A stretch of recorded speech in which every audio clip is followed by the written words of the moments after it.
Une déclaration de Rio Ferdinand. Je les place désormais favoris, les Parisiens, pour remporter la Ligue des Champions. La façon dont je les ai vus malmener Liverpool et la manière dont je les ai vus dominer ce soir, ils sont favoris absolus.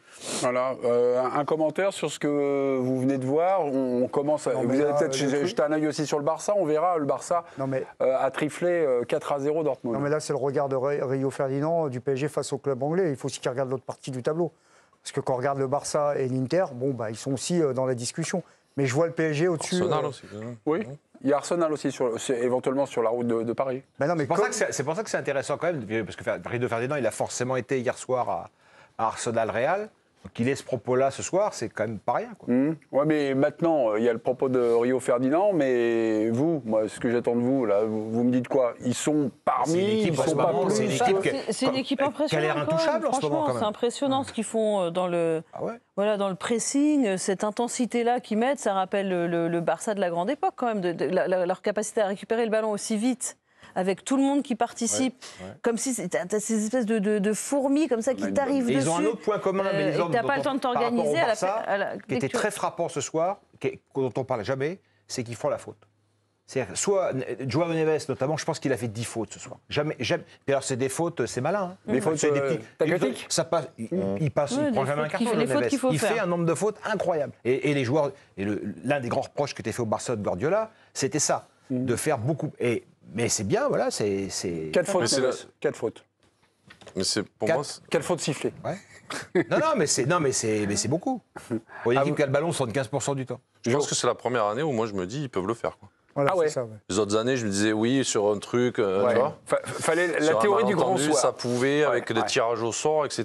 Là, aujourd'hui, tu te dis, ils peuvent prendre n'importe qui. Et je pense qu'ils sont assez costauds pour y arriver. Quoi. Là, c'est la théorie du grand soir. Oui, c'était avant la théorie du grand soir. Les planètes alignées, si blessé, pas blessé, à chaque fois ça parlait. Et maintenant, j'ai la sensation que la théorie du grand soir, elle est pour les autres.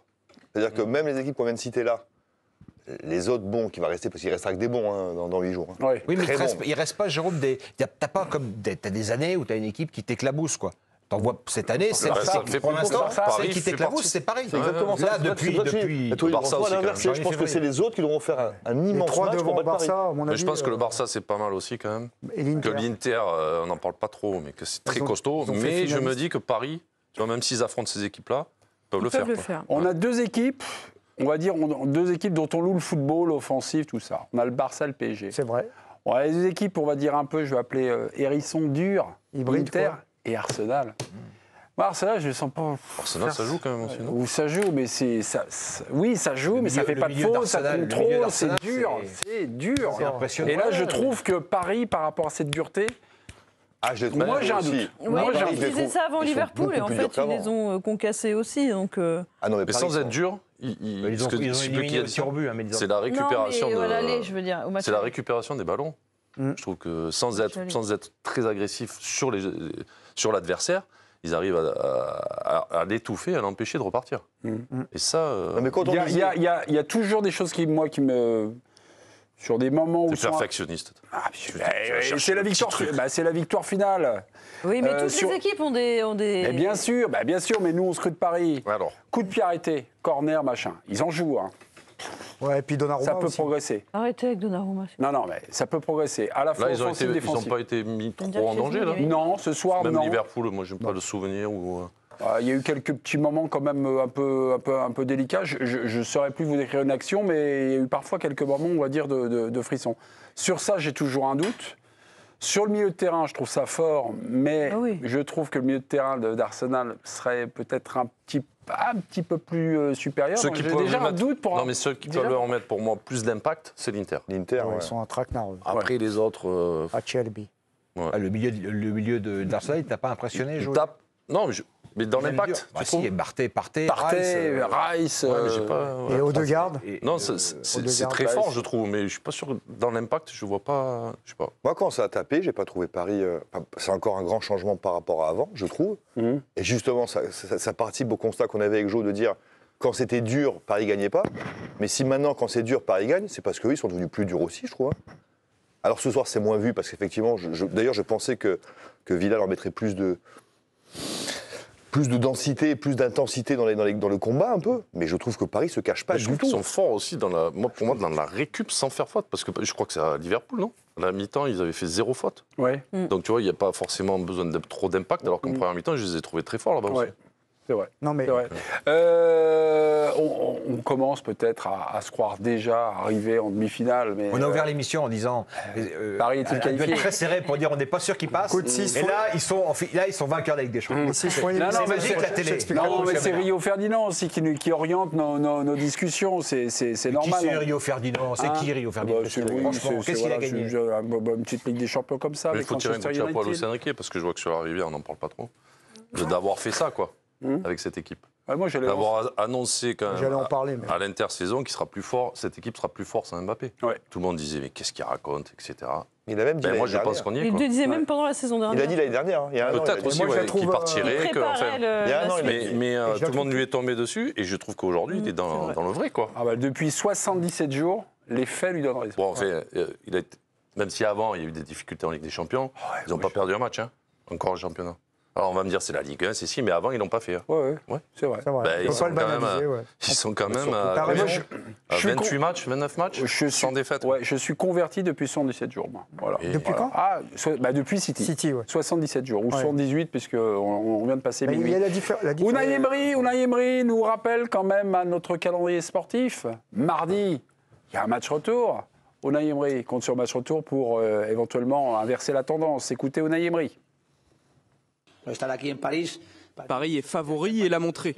Ils ont des joueurs qui mettent beaucoup d'intensité. Je ne voulais pas que le match nous échappe. On peut faire encore mieux à Villa Park et on sera à la maison. Le retour sera encore difficile, mais il faudra gagner. Il y aura un match de championnat contre Southampton. Qui sont redoutables équipe de Southampton. Ils sont déjà relégués. Ils sont déjà relégués. Paris... Enfin, ils vont quand même encore se taper un déplacement pendant que Paris va tranquillement préparer ça. Ouais. Pas très... Qui, PSG? Non, mais Paris devait jouer contre Nantes et puis ce match a été... ça n'a pas marché l'année dernière, donc bon. Ça, je comprends pas du tout. Mais moi, c'est incompréhensible. L'année dernière, c'est pas incompréhensible. C'est pas top pour Nantes, quoi, je trouve. À la fois, c'est pas top pour Nantes. Mais non, mais ça force le championnat pour ceux qui le jouent, en fait. Même pour les Nantais. La saison dernière, Lorient qui s'est retrouvé à jouer Paris après... Dans un enchaînement de matchs où tu te retrouves relégué. Là, il y a, par exemple, je sais qu'il y a Le Havre qui doit jouer le PSG, par exemple. J'espère que ça ne va pas être tout chamboulé les calendriers pour se retrouver fin mai. De toute façon, s'ils se qualifient pour les demi-finales, il y aura encore... donc ça va. C'est après, bon, ça va là. À moins qu'ils gèlent le calendrier du PSG jusqu'à la finale. Peut-être. Là, ça va être compliqué de caler les matchs. C'est pas impossible. Non, mais personne ne le fait à l'étranger, je vois pas. Mais bon. Ok. Non, mais c'est surtout que ça oblige Nantes. Dans une période à jouer 3 matchs en 7 jours. Oui, alors qu'ils jouent, là, ils ont un peu de marge. Mais ils sont contents parce qu'ils contribuent au succès retrouves... français en Coupe d'Europe.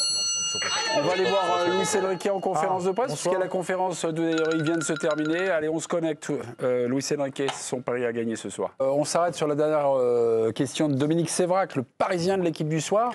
Dans la première partie d'une de ses réponses, il dit que le duel est bien engagé. Et puis quand la question devient un peu plus précise sur les chances de qualification, voilà, bref, il nous invente, le match démarre à 0-0. C'est un état d'esprit, je trouve. Mais bien sûr. Il va aller là-bas pour gagner le match. Il ne va pas aller là-bas pour subir, rester derrière, puis éventuellement prendre un but à la dernière minute ou un deuxième but. Il va jouer comme ils savent jouer, je pense. Vous savez ce qu'il dit, là, en plus, il a « je travaille jamais bloc bas ». Tu as l'impression que le gars, il travaille uniquement sur les points forts de son équipe. Mais il a essayé de pas corriger les points faibles, mais enfin, je ne sais pas s'il le dit et s'il dit la vérité, mais point fort. On l'a vu quand même, on n'a jamais vu le PSG bloc bas. Depuis qu'il est là. Non, mais parfois on peut être amené à défendre bas. Parfois on peut être... ils ont été bloc bas contre Anfield quand même, un peu. Oui, il y a eu un moment, il y a eu des temps faibles. Façon d'attaquer le match. Mais oui, l'adversaire peut. Mais ils vont peut-être le subir. Non, mais faut pas croire que le vrai visage d'Aston Villa, c'est ce qu'on a vu ce soir non plus. C'est pas une équipe qui joue bas normalement. Ça, c'est ce qu'a adopté Emery. Moi, je rappelle. Il s'est trompé ce soir, Emery. Je rappelle. Il s'est trompé, il s'est dit voilà, je veux préserver mes chances au retour, je fais ça. Tu veux avoir tes chances au retour. C'est un peu la confrontation quand ils dirigeaient Villarreal face à Liverpool. Ils prennent une raclée à Anfield. Et ils sont laminés, Villarreal. Et au retour, c'est un match très très différent. Ils mènent 2-0. Et tout à coup, on se dit, mais qu'est-ce qui se passe ? Et puis, Liverpool est trop fort, donc ils finissent par gagner, je ne sais plus quel score final, mais Liverpool se qualifie finalement. Mais le visage du Villarreal entre l'aller et le retour. Contre Henry, c'est pour ça que j'en parle. Entre l'aller et le retour était très différent. C'est ce qu'il faut s'attendre là quand même. Il a des. Moi, je trouve qu'offensivement, sur les peu de séquences qu'ils ont eues, ils ont montré chose. Donc il y a quelque chose offensivement dans cette équipe-là. De toute façon, vous voulez qu'ils disent quoi? Mais par contre, c'est pas. Même en abattant le match, ils vont en prendre. Jérôme, je lui tombe pas dessus. Non, je trouve qu'il y a des choses qui sont intéressantes dans ce qu'il dit. On ne sait pas gérer le 0-0. Enfin, on ne sait pas gérer notre avance. Premièrement, effectivement, il faut être actif. Publiquement, après le match, il maintient tout de suite son groupe sous pression. Voilà. Premièrement. Deuxièmement, et je pense qu'évidemment, il va s'y tenir, il va jouer comme il sait jouer et comme il a envie de jouer. Troisièmement, il sait qu'il est plus fort et que de toute façon, il ne va pas là-bas pour subir. Et que dans certains moments d'un match, il va être amené à subir. Il a 2 buts mais ça arrivera encore en demi, et puis j'espère encore en finale. Mais ça, ils savent le faire en plus. Ils ont bien subi Liverpool, il faut savoir le faire aussi. Mais pas trop longtemps. Et Paris ne subit jamais trop longtemps. Liverpool, ils subissent quoi, 25 minutes, on est d'accord? Une fois au début 10 minutes, et après de mi-temps 20-30 minutes, mais ça n'a jamais duré tout un match.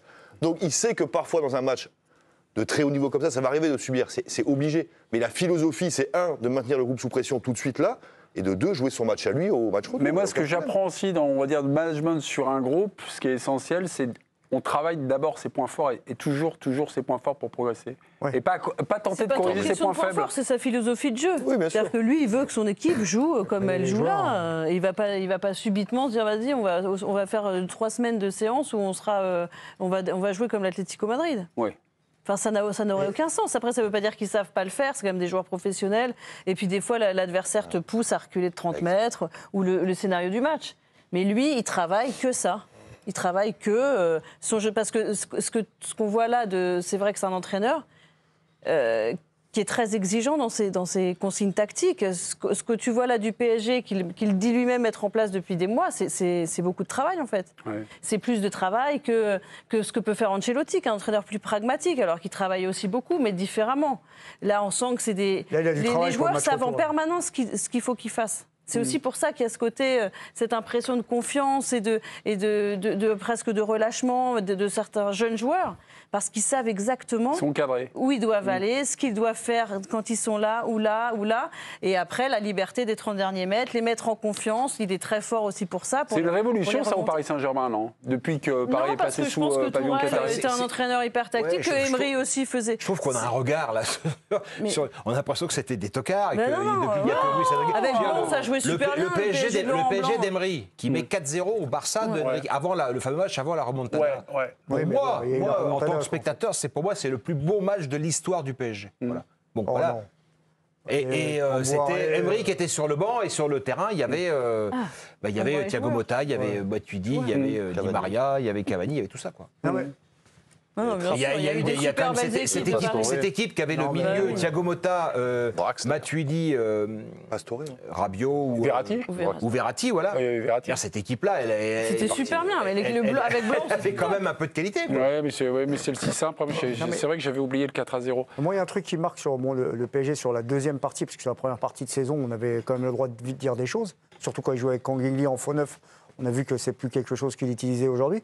C'est on parlait à un moment de climat de négativité autour du Paris Saint-Germain. Ouais. En fait, le jeu et ce qu'ils produisent éteint la négativité. Exemple, c'est vraiment une question d'atmosphère. Quand il y avait des absents, par exemple, du côté du Paris Saint-Germain, on se retrouvait à faire des débats. Est-ce que ça va être la cata, ou avec, ou sans lui? Bah là, on a eu un petit débat Marquinhos là, avant le match. Mais très léger. Je pense qu'à ceux qui hier ont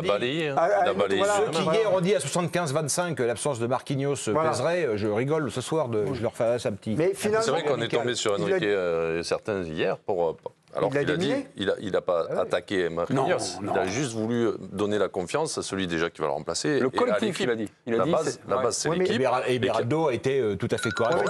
Des fois, tu as des entraîneurs qui te parlent, tu dis non, mais là, il est en train de nous faire un crack pour déminer le truc. Mais lui, en fait, ça glisse. La manière dont il l'explique, effectivement, tu as envie de le croire. Alors, je ne sais pas si c'est un bon directeur des ventes.